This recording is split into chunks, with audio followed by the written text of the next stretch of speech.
ಮೊದಲಾಗಿ ಅಭಿನಂದನೆಗಳು Diya. Thank you sir. ಈ ಹಿಂದೆ ಕೂಡ ನಿಮ್ಮ ಸಂದರ್ಶನವನ್ನು ಮಾಡಿದೆ ಇದೇ ವೇದಿಕೆಯಲ್ಲಿ.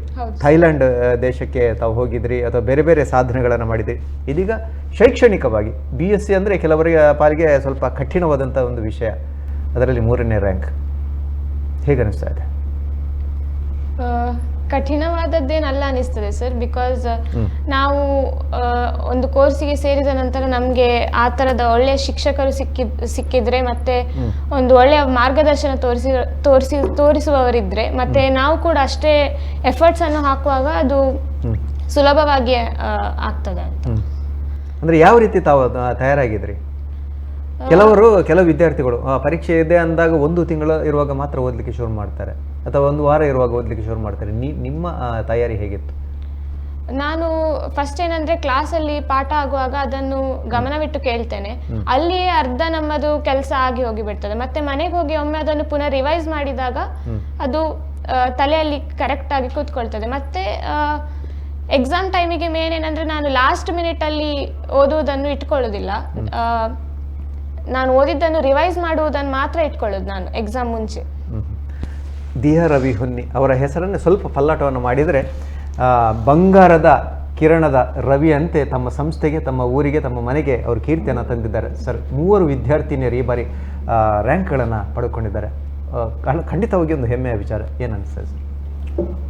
ನಾನು ಮೊದಲ ಬಾರಿಗೆ ಈ ಒಂದು ನಮ್ಮ ಟಿವಿಗೆ ಅಭಿನಂದನೆಗಳನ್ನು, ಧನ್ಯವಾದಗಳನ್ನು ಸಲ್ಲಿಸ್ತಾ ಇದ್ದೇನೆ.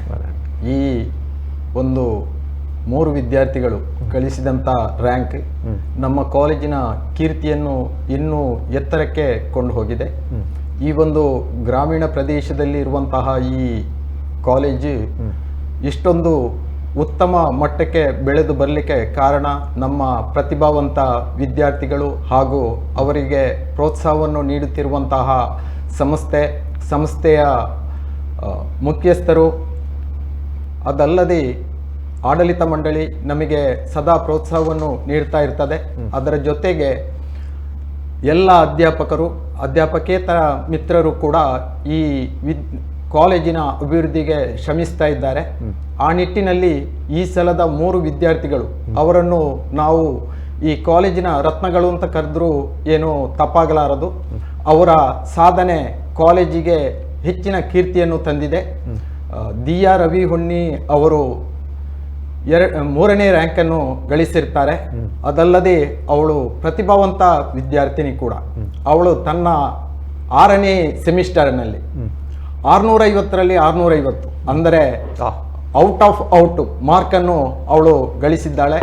ಅದಲ್ಲದೆ ಕಾಲೇಜಿನಲ್ಲಿ ನಡೆದಂತಹ ಎಲ್ಲ ಕಲ್ಚರಲ್ ಆಕ್ಟಿವಿಟೀಸಲ್ಲಿ, ಯೂನಿವರ್ಸಿಟಿಯಲ್ಲಿ ನಡೆದಂತಹ ಬೇರೆ ಬೇರೆ ಕಾಲೇಜುಗಳಲ್ಲಿ ನಡೆದಂತಹ ಕಲ್ಚರಲ್ ಆಕ್ಟಿವಿಟೀಸಲ್ಲಿ ಸದಾ ಮುಂಚೂಣಿಯಲ್ಲಿ ಇರ್ತಾ ಇದ್ರು. ಅದಲ್ಲದೆ ಪ್ರೈಸ್ ಕೂಡ ಗಳಿಸ್ತಾ ಇದ್ರು. ಅವಳು ಕಾಲೇಜಿನಲ್ಲಿ ಇರುವಾಗಲೇ ಅವಳಿಗೆ 80,000 ಇನ್ಸ್ಪೈರ್ ಸ್ಕಾಲರ್ಶಿಪ್ಪು ದೊರಕಿತ್ತು. ಅದಲ್ಲದೆ ಅವಳು ಥೈಲ್ಯಾಂಡಿನಲ್ಲಿ ನಡೆದಂತಹ Nobel laureates, Nobel prize winners ಅವರ ಜೊತೆಗೆ ಸಂವಾದದಲ್ಲಿ ಕೂಡ ಭಾಗವಹಿಸಿದ್ರು. ನಮ್ಮ ದೇಶದಿಂದ ಕೇವಲ 20 ವಿದ್ಯಾರ್ಥಿಗಳು ಅದರಲ್ಲಿ ಭಾಗವಹಿಸುವಂಥ ಒಂದು ಅವಕಾಶ ಸಿಕ್ಕಿತ್ತು. ನಮ್ಮ ವಿದ್ಯಾರ್ಥಿನಿಗೆ ಕರ್ನಾಟಕದಿಂದ ಒಬ್ಬರೇ ಆ ಅವಕಾಶ ಸಿಕ್ಕಿದ್ದು. ಅದು ನಮ್ಮೆಲ್ಲರ ಪುಣ್ಯ ಅಂತ ನಾನು ಭಾವಿಸಿಕೊಂಡಿದ್ದೇನೆ. ಸರ್, ಮತ್ತೊಂದು ಪ್ರಶ್ನೆ ಇಬ್ಬರಿಗೂ ಗೊತ್ತಾಗ್ತದೆ. ಇವತ್ತಿನ ದಿನಗಳಲ್ಲಿ ಪದವಿಯನ್ನು ಆಯ್ಕೆ ಮಾಡೋದು ಸ್ವಲ್ಪ ಕಡಿಮೆ, ಸ್ವಲ್ಪ ಮಟ್ಟಿನ ಹಿಂಜರಿಕೆ ಇದೆ ವಿದ್ಯಾರ್ಥಿಗಳಲ್ಲಿ. ಉನ್ನತ ಶಿಕ್ಷಣ, ಅದು ವೈದ್ಯರಾಗಬೇಕು ಅಥವಾ ಇಂಜಿನಿಯರ್ ಆಗಬೇಕು ಅಥವಾ ಬೇರೆ ತಾಂತ್ರಿಕ ಶಿಕ್ಷಣಕ್ಕೆ ಹೋಗ್ತಾರೆ. ಪದವಿ ಶಿಕ್ಷಣ ಎಷ್ಟು ಅಗತ್ಯ, ಏನು ಅದರ ಭವಿಷ್ಯ ಇದೆ? ಬೇಸಿಕ್ ಎಜುಕೇಷನ್ ಪದವಿ ಅಂದರೆ ಆ ಪದವಿ ಎಲ್ಲರಿಗೂ ಕೂಡ ಬಹಳ ಮುಖ್ಯವಾಗಿರ್ತದೆ. ಈಗ ನಿಮಗೆ ಗೊತ್ತಿರಬಹುದು, ಈಗ ಒಂದು ಹೈಸ್ಕೂಲ್ನಲ್ಲಿ ಟೀಚರ್ಸ್ ಬೇಕು. ಉತ್ತಮವಾದಂತಹ ಟೀಚರ್ಸ್ ಇಲ್ಲ ಅಂತ ಆದ್ರೆ ಆ ಇಂಜಿನಿಯರಿಂಗ್ಗೆ ಹೋಗುವಂಥದ್ದು ಅಥವಾ ಮೆಡಿಕಲ್ಗೆ ಹೋಗುವಂಥದ್ದು ಅಷ್ಟು ಸುಲಭದ ಕೆಲಸ ಅಲ್ಲ. ಇದಕ್ಕೆ ಬೇಕಾಗಿ ನಮ್ಮ ಬೇಸಿಕ್ ಎಜುಕೇಶನ್ ಫೌಂಡೇಶನ್ ಸ್ಟ್ರಾಂಗ್ ಇದ್ರೆ ಮಾತ್ರ ನಾವು ಉತ್ತಮವಾದಂಥ ಒಂದು ಬಿಲ್ಡಿಂಗ್ ಅನ್ನು ಕನ್ಸ್ಟ್ರಕ್ಷನ್ ಮಾಡಲಿಕ್ಕೆ ಆಗ್ತದೆ.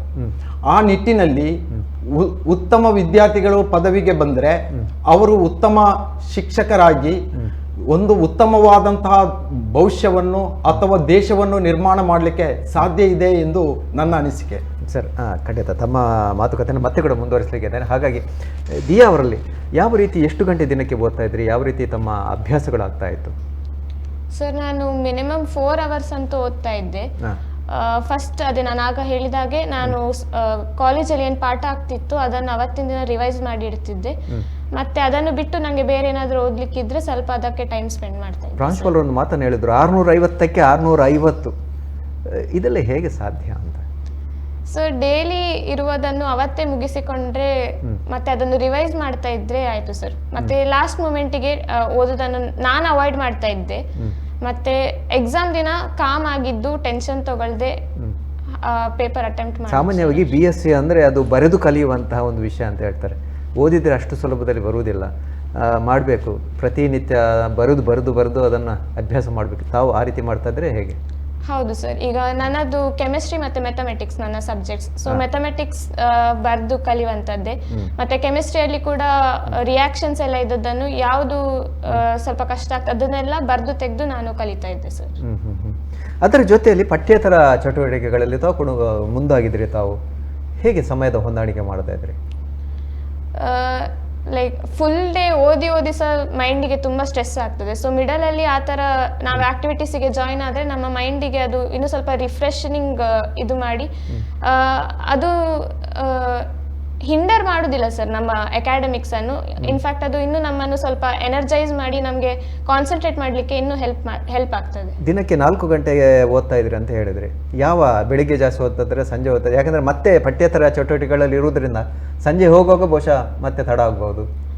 ನಾನು ಅಂದರೆ ಕೆಲವೊಂದು ಬೇರೆ ಎಕ್ಸಾಮ್ಸಿಗೆ ಸಹ ಪ್ರಿಪೇರ್ ಆಗ್ತಾ ಇದ್ದೆ ಸರ್ ನಾನು BScಯಲ್ಲಿ ಇರುವಾಗ. ಸೊ ಅದನ್ನು ಬಿಟ್ಟು ನಾನು BScಗೆ ನಾನು ಯೂಶ್ವಲಿ ಮಾರ್ನಿಂಗ್ ಅವರ್ಸಲ್ಲಿ ನಾನೊಂದು 6 o'clock ಎದ್ರೆ ಒಂದು 6 to 7:30 ಮತ್ತೆ ಸಂಜೆ ಕಾಲೇಜಿಂದ ಬಂದಾದ್ಮೇಲೆ ಸ್ವಲ್ಪ ಹೊತ್ತು ಫ್ರೆಶ್ ಆಗಿ ಮತ್ತೆ ಒಂದು 1.5 hour ಹಾಗೆ ಡಿವೋಟ್ ಮಾಡ್ತಾ ಇದ್ದೇನೆ ಅದಕ್ಕೆ. ಈಗ BScಲ್ಲಿ 3ನೇ ರ್ಯಾಂಕ್ ಬಂದಿದೆ. ಮುಂದಿನ ನಿಮ್ಮ ಯೋಜನೆಗಳು, ಗುರಿ?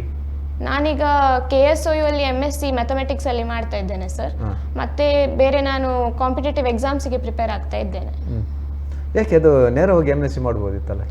ನಾನಂದ್ರೆ ನನ್ನ ಗುರಿ ಅದೇ ಇದ್ದದ್ದು ಸರ್, UPSC ಎಕ್ಸಾಮ್ ಬರೆದು IAS ಆಫೀಸರ್ ಆಗ್ಬೇಕಂತ ಗುರಿ ಇದ್ದದ್ದು. ಹಾಗೆ ಅದಕ್ಕೆ ಸ್ವಲ್ಪ ಜಾಸ್ತಿ ಟೈಮ್ ಸಿಗಬೇಕು ಅಂತ KSOU ಅಲ್ಲಿ ಅದನ್ನು ನಿಮ್ಮ ಮಾತಿಂದ ಬಹಳ ಖುಷಿ ಆಯಿತು.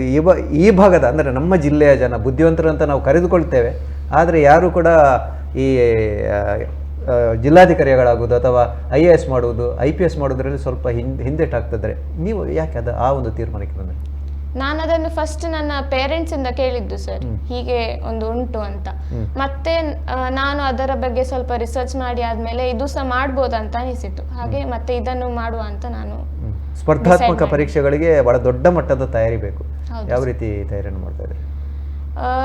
ನಾನು ಬೆಳಗ್ಗೆ ಎದ್ದು ಅದಕ್ಕೆ ಸಹ ಸ್ವಲ್ಪ ಟೈಮ್ ಡಿವೋಟ್ ಮಾಡ್ತೇನೆ ಸರ್. ಮತ್ತೆ ಬೇರೆ ಏನಾದರೂ ನನಗೆ ಕ್ವೆಶನ್ ಪೇಪರ್ ಸಿಕ್ಕಿದ್ರೆ ಅಥವಾ ಈಗ ಸೋಷಿಯಲ್ ಮೀಡಿಯಾದಲ್ಲಿ ಸಹ ತುಂಬ ಕಂಟೆಂಟ್ ಉಂಟು, ಅದನ್ನೆಲ್ಲ ನೋಡ್ತಾ ಇರ್ತೇನೆ. ಮತ್ತೆ ಕೆಲವರನ್ನು ಯಾರು ಅದರಲ್ಲಿ ಉತ್ತೀರ್ಣರಾಗಿದ್ದಾರೆ ಅವರನ್ನು ಫಾಲೋ ಮಾಡ್ತಾ ಇರ್ತೇನೆ, ಅವರು ಹೇಗೆ ಮಾಡ್ತಾ ಇದ್ದಾರೆ ಅದನ್ನು ಅನುಸರಿಸಿ ನಾನು ಪ್ರಿಪೇರ್ ಮಾಡ್ತಾ ಇದ್ದೇನೆ ಸರ್.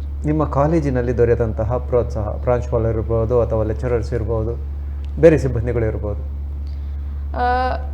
ಕಾಲೇಜಲ್ಲಿ ನಮ್ಮ ಕಾಲೇಜಲ್ಲಿ ಇದೆ ಅಕಾಡೆಮಿಕ್ಸ್ ಮತ್ತು ಕಲ್ಚರಲ್ ಆಕ್ಟಿವಿಟಿ ಎರಡಕ್ಕೆ ಸಹ ಈಕ್ವಲಿ ಅವರು ಸಪೋರ್ಟ್ ಮಾಡಿದ್ದಾರೆ.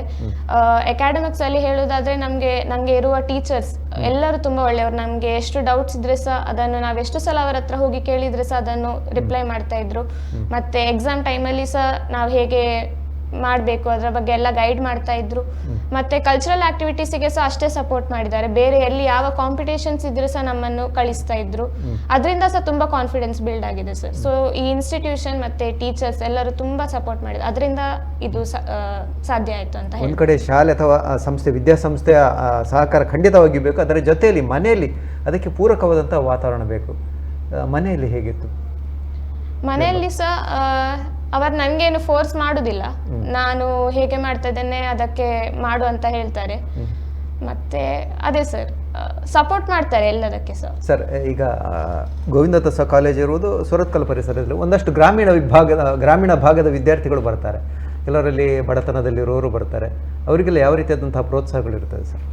ನಮ್ಮಲ್ಲಿ ಈ ಗ್ರಾಮೀಣ ಭಾಗದಲ್ಲಿ ಬರುವಂಥ ವಿದ್ಯಾರ್ಥಿಗಳಿಗೆ ಸ್ಕಾಲರ್ಶಿಪ್ ಫೆಸಿಲಿಟಿ ಇದೆ. ಈ ಸಲ ಕೂಡ ಸುಮಾರು SSPಯಲ್ಲಿ 186 ವಿದ್ಯಾರ್ಥಿಗಳಿಗೆ ಸ್ಕಾಲರ್ಶಿಪ್ ಸಿಕ್ಕಿದೆ. ಅದಲ್ಲದೆ ಬೇರೆ ಬೇರೆ ಡೋನರ್ಸ್ ಇರ್ತಾರೆ, ಅವರು ಕೂಡ ಈ ಸ್ಕಾಲರ್ಶಿಪ್ ಅನ್ನೆಲ್ಲ ಕೊಡ್ತಾರೆ. ಆದ್ದರಿಂದ ವಿದ್ಯಾರ್ಥಿಗಳಿಗೆ ಅದೊಂದು ಹೊರೆ ಅಂತ ಅನಿಸೋದಿಲ್ಲ. ಅದಲ್ಲದೆ ನಾವು ಗ್ರಾಮೀಣ ಪ್ರದೇಶದಿಂದ ಬರುವಂಥ ವಿದ್ಯಾರ್ಥಿಗಳಿಗೆ ಕ್ಲಾಸಿನಲ್ಲಿ ಹೆಚ್ಚಿನ ಕಾನ್ಸಂಟ್ರೇಷನ್ ಕೊಡ್ತೇವೆ, ಅವರನ್ನು ಜಾಸ್ತಿ ಉತ್ತೇಜಿಸ್ತೇವೆ. ಆದ್ರಿಂದಾಗಿ ನಮ್ಮಲ್ಲಿ ಬರುವಂತ ಎಲ್ಲ ವಿದ್ಯಾರ್ಥಿಗಳು ಕೂಡ ಪ್ರತಿಭಾವಂತ ವಿದ್ಯಾರ್ಥಿಗಳಲ್ಲ. ಓಡುವ ಕುದುರೆಯನ್ನು ಎಲ್ಲರೂ ಓಡಿಸ್ತಾರೆ, ಆದ್ರೆ ಓಡದಂತ ಕುದುರೆ ತರಬೇತಿ ಮಾಡೋದು ಬಹಳ ಮುಖ್ಯ ಆಗಿರುವುದರಿಂದ ನಮ್ಮ ಅಧ್ಯಾಪಕರು ಆ ಬಗ್ಗೆ ಹೆಚ್ಚಿನ ಕಾಳಜಿಯನ್ನು ತಗೊಳ್ತಾರೆ. ಪ್ರಥಮ ಟೆಸ್ಟ್ ಇಂದಲೇ ಅವರಿಗೆ ಎಷ್ಟು ಮಾರ್ಕ್ಸ್ ಬಂದಿದೆ, ಅವರು ಕ್ಲಾಸಿಗೆ ಬರ್ತಾರಾ ಇಲ್ವಾ, ಅದನ್ನೆಲ್ಲ ಪ್ರತಿಯೊಬ್ಬರು ಕೂಡ ಅಬ್ಸರ್ವ್ ಮಾಡ್ತಾರೆ. ಆದ್ರಿಂದ ಎಲ್ಲ ವಿದ್ಯಾರ್ಥಿಗಳಿಗೆ ನಾವು ಹೆಚ್ಚಿನ ಪ್ರೋತ್ಸಾಹವನ್ನು ಕಾಲೇಜಿನಲ್ಲಿ ಕೊಡ್ತೇವೆ. ಅದು ಕೂಡ ಗ್ರಾಮೀಣ ಭಾಗದಿಂದ ಬರುವಂತಹ ವಿದ್ಯಾರ್ಥಿಗಳಿಗೆ ಹೆಚ್ಚಿನ ಉತ್ತೇಜನ ಸಿಗುವುದರಿಂದ ಅವರು ಶೈಕ್ಷಣಿಕ ಪ್ರಯಾಣದಲ್ಲಿ ಉತ್ತಮವಾದಂತಹ ಒಂದು ನೆಲೆಯನ್ನು ಕಂಡುಕೊಳ್ಳಲಿಕ್ಕೆ ಸಾಧ್ಯ ಆಗ್ತದೆ. ತಾವು ಥೈಲ್ಯಾಂಡ್ಗೆ ಹೋಗಿದ್ರಿ, ಅದು ಕೂಡ ನೋಬೆಲ್ ಪ್ರಶಸ್ತಿ ವಿಜೇತರ ಜೊತೆಗೆ ಒಂದು ಸಂವಾದ ಮಾಡುವಂತಹ ಅಪೂರ್ವವಾದಂಥ ಅವಕಾಶ ಇಡೀ ರಾಜ್ಯದಲ್ಲಿ ತಮಗೊಬ್ಬರಿಗೆ ಮಾತ್ರ ಪ್ರಾಪ್ತಿಯಾಗಿತ್ತು. ಆ ಅನುಭವಗಳು ಹೇಗಿತ್ತು? ತುಂಬ ಒಳ್ಳೆ ಇತ್ತು ಸರ್. ಇಲ್ಲಿ ಇಂಡಿಯಾದಿಂದ ಸಹ ನಾವು 20 ಮೆಂಬರ್ಸ್ ಅದಕ್ಕೆ ಆಯ್ಕೆ ಆದದ್ದು, ಅವರೊಟ್ಟಿಗೆ ಸಹ ಇಂಟ್ರಾಕ್ಟ್ ಮಾಡಲಿಕ್ಕೆ ಸಿಕ್ಕಿತ್ತು. ಮತ್ತೆ ಅಲ್ಲಿ ಸಹ ಬೇರೆ ದೇಶದ ಸ್ಟೂಡೆಂಟ್ಸ್ ಒಟ್ಟಿಗೆ ಇಂಟ್ರಾಕ್ಟ್ ಮಾಡಲಿಕ್ಕೆ ಸಿಕ್ಕಿತ್ತು. ಮತ್ತೆ ನೋಬೆಲ್ ಲಾರೆಟ್ಸ್ ಅವರ ಲೈಫ್ ಎಕ್ಸ್ಪೀರಿಯನ್ಸಸ್ ಹೇಗಿತ್ತು, ಅವರು ಆ ನೋಬೆಲ್ ಪ್ರಶಸ್ತಿಯನ್ನು ಪಡಿಲಿಕ್ಕೆ ಅವರು ಪಟ್ಟ ಶ್ರಮಗಳೇನು, ಅವರಿಗೆ ಬಂದ ಚಾಲೆಂಜಸ್ ಏನು, ಅದನ್ನೆಲ್ಲ ಅವರಿಂದ ತಿಳಿಲಿಕ್ಕೆ ಸಿಕ್ಕಿತ್ತು ಸರ್. ಅದೇ ರೀತಿ ತಾವು ಪಠ್ಯೇತರ ವಿಚಾರಗಳಲ್ಲಿ ಕೂಡ ಸಾಕಷ್ಟು ಮುಂಚೂಣಿಯಲ್ಲಿದ್ದವರು, ಹಾಗಾಗಿ ಅದನ್ನು ಮುಂದುವರಿಸುವ ಇರಾದೆ ಇದೆಯಾ ಅಥವಾ ಕೇವಲ KPSC ಪರೀಕ್ಷೆಗೆ?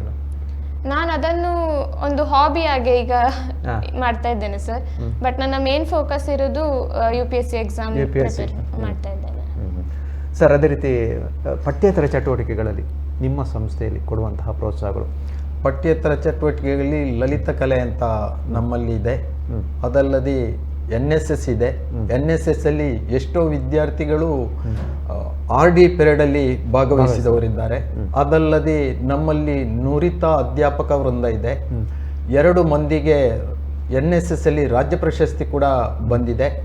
3-4 ಅಧ್ಯಾಪಕರಿಗೆ ಮಂಗಳೂರು ವಿಶ್ವವಿದ್ಯಾನಿಲಯ ಪ್ರಶಸ್ತಿ ಕೂಡ ಬಂದಿದೆ. ಅದಲ್ಲದೆ ನಮ್ಮಲ್ಲಿ NCC ಇದೆ. NCCಗೆ ಮೇಜರ್ ಡಾಕ್ಟರ್ ಸುಧಾ ಮೇಡಮ್ ಇದ್ದಾರೆ. ಮಂಗಳೂರು ಯೂನಿವರ್ಸಿಟಿಯಲ್ಲಿ ಒಬ್ಬರು ಲೇಡಿ ಆಫೀಸರ್ ಇರುವುದು ಅವರೇ ಪ್ರಥಮ. ಅದಲ್ಲದೆ ನಮ್ಮಲ್ಲಿ ರೆಡ್ ಕ್ರಾಸ್ ಸಂಸ್ಥೆ ಇದೆ. ಅದಲ್ಲದೆ ರೇಂಜರ್ಸ್ ಇದೆ.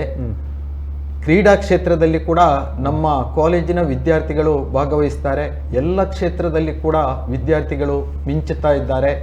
ಅದಲ್ಲದೆ ಲಲಿತ ಕಲೆಯಲ್ಲಿ ನಮ್ಮ ವಿದ್ಯಾರ್ಥಿಗಳು ಎತ್ತಿದ ಕೈ ಹೋದಲ್ಲೆಲ್ಲ ಹೆಚ್ಚಿನ ಪ್ರಶಸ್ತಿಗಳನ್ನು ಬಾಚಿಕೊಂಡು ಬರ್ತಾ ಇದ್ದಾರೆ. ಖಂಡಿತ, ಅದರ ಬಗ್ಗೆ ಮತ್ತೆ ಕೇಳ್ತೇನೆ. ಈಗ ದಿಯಾ ಹೊನ್ನಿ ಅವರ ಸ್ಥಾನಕ್ಕೆ ಮತ್ತೆ ಇಬ್ಬರು ವಿದ್ಯಾರ್ಥಿನಿಯವರು ಬರಲಿಕ್ಕೆ ಇದ್ದಾರೆ, ರ್ಯಾಂಕ್ ವಿಜೇತರು. ದಿಯಾ ಅವರೇ, ವಿದ್ಯಾರ್ಥಿಗಳಿಗೆ ನಿಮ್ಮ ಏನು ಸೂಚನೆಗಳು ಅಥವಾ ಮಾರ್ಗದರ್ಶನಗಳು ಅಥವಾ ನಿಮ್ಮ ಕಿವಿ ಮಾತು ಏನು? ಪರೀಕ್ಷೆಗೆ ಸನ್ನದ್ಧರಾಗ್ತಾ ಇರುವಂಥ ವಿದ್ಯಾರ್ಥಿಗಳು, ಅದು ಯಾವುದೇ ಪರೀಕ್ಷೆ ಇರ್ಬೋದು. ಒಂದು ಮುಂಚಿತವಾಗಿ ಪ್ರಿಪೇರ್ ಮಾಡಬೇಕು ಸರ್. ಲಾಸ್ಟ್ ಮೂಮೆಂಟಿಗೆ ಏನನ್ನು ಇಟ್ಕೊಳ್ಬಾರ್ದು ಅಂತ. ಮತ್ತೆ ಎಕ್ಸಾಮ್ ಟೈಮಿಗೆ ಕಾಮಾಗಿದ್ದು ಏನನ್ನು ಬೇರೆ ಟೆನ್ಷನ್ ಅನ್ನು ತಗೊಳ್ಳದೆ ಫಸ್ಟ್ ನಮ್ಗೆ ಏನು ಗೊತ್ತುಂಟು ಅದನ್ನು ಅಟೆಂಪ್ಟ್ ಮಾಡಿ ಮತ್ತೆ ಬೇರೆ ಕ್ವೆಶನ್ಸ್ ಅನ್ನು ಕಾಮ್ ಆಗಿ ಅಟೆಂಪ್ಟ್ ಮಾಡಲಿಕ್ಕೆ ಟ್ರೈ ಮಾಡಬೇಕು ಸರ್, ಅಷ್ಟೇ. ಅಭಿನಂದನೆಗಳು ಮತ್ತೊಮ್ಮೆ. ಮುಂದಿನ ಭವಿಷ್ಯ ಜೀವನ ಅತ್ಯಂತ ಸುಖಕರವಾಗಲಿ, ಈ ನಾಡಿಗೆ ಕೀರ್ತಿ ತರುವಂತಹ ಒಂದು ಪುಣ್ಯ ನಿಮಗೆ ಪ್ರಾಪ್ತಿಯಾಗಲಿ ಅನ್ನುವಂತಹ ಆಶಯದೊಂದಿಗೆ ಮತ್ತೊಮ್ಮೆ ಧನ್ಯವಾದಗಳು.